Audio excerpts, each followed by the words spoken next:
ஏக இறைவனின் சாந்தியும் சமாதானமும் நம் அனைவரின் மீதும் உண்டாவதாக. எல்லா புகழும் இறைவன் ஒருவனுக்கே. நம்ம தொடர்ந்து தினமுமே படிப்பினை தரக்கூடிய நிகழ்வுகளை பார்த்து வரோம். இன்னைக்கு மக்காவில் நடந்து வரக்கூடிய ஒரு அதிர்ச்சியான நிகழ்வை தான் பார்க்க போறோம். மறுபடியும் சிலை வணக்கம் தலை தூக்க ஆரம்பிச்சிருக்கு.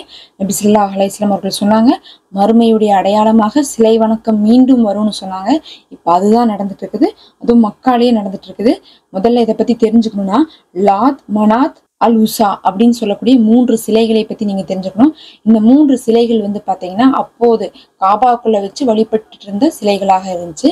அதாவது அந்த காலத்துல ஒவ்வொரு குலத்தினரும் ஒவ்வொரு சிலையை கொண்டு அவங்களுடைய குலதெய்வம் அப்படிங்கிற மாதிரி வச்சு வணங்கிட்டு இருப்பாங்க.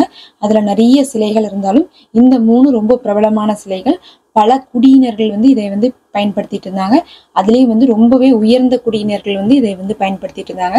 அதுல நம்ம சொன்ன அந்த லாத் அப்படின்னு சொல்லக்கூடிய சிலை இருக்கு பாருங்க, அதை எப்படி பார்த்தாங்கன்னா அமைதி மற்றும் சமாதானத்துக்கான சிலையாக, கடவுளாக பார்த்தாங்க. அதே மாதிரி அடுத்தது மனாத் அப்படின்னு சொல்றது அதிர்ஷ்டம் மற்றும் செல்வத்துக்கான கடவுளாக பார்த்தாங்க.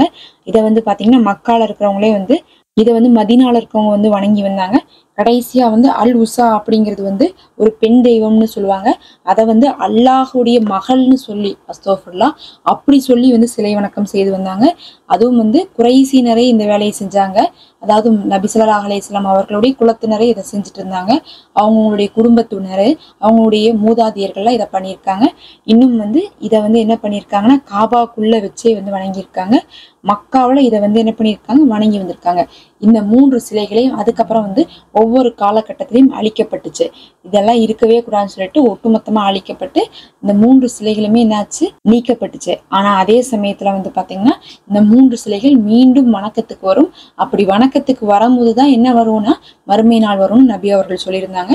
இப்ப பாத்தீங்கன்னா இதுல இருக்கக்கூடிய லாத் அண்ட் மனாத் இது ரெண்டையுமே என்ன பண்ணிருக்காங்கன்னா மக்காவில் இருக்கக்கூடிய ஒரு சில பகுதிகளில் வீடுகளில் கொண்டு வந்திருக்காங்க.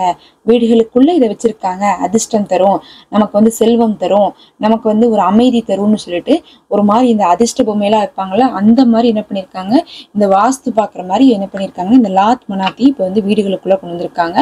அதே சமயத்துல பாத்தீங்கன்னா சவுதியுடைய கவர்மெண்ட் இப்ப என்ன முடிவு பண்ணியிருக்காங்கன்னா, நம்மளுடைய வரலாறுகள் தெரியணும், நாம ஆதி காலத்துல எப்படி இருந்தோம்னு தெரியறதுக்காக நம்மளுடைய மியூசியம்ல இந்த 3 சிலைகளையும் கொண்டு வைக்கலாம்.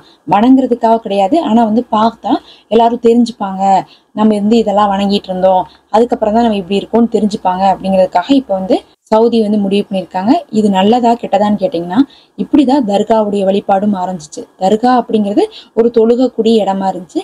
அந்த இடத்துல பாத்தீங்கன்னா யார் இஸ்லாத்தை எத்தி வச்சாங்களோ அந்த பகுதிக்கு அவர்கள் மௌத்தா இருப்பாங்க, அவங்கள அடக்கம் செஞ்சிருப்பாங்க. ஃபர்ஸ்ட் அது ஒரு புனிதமாக்கப்பட்ட இடமா தான் இருந்துச்சு நார்மலா.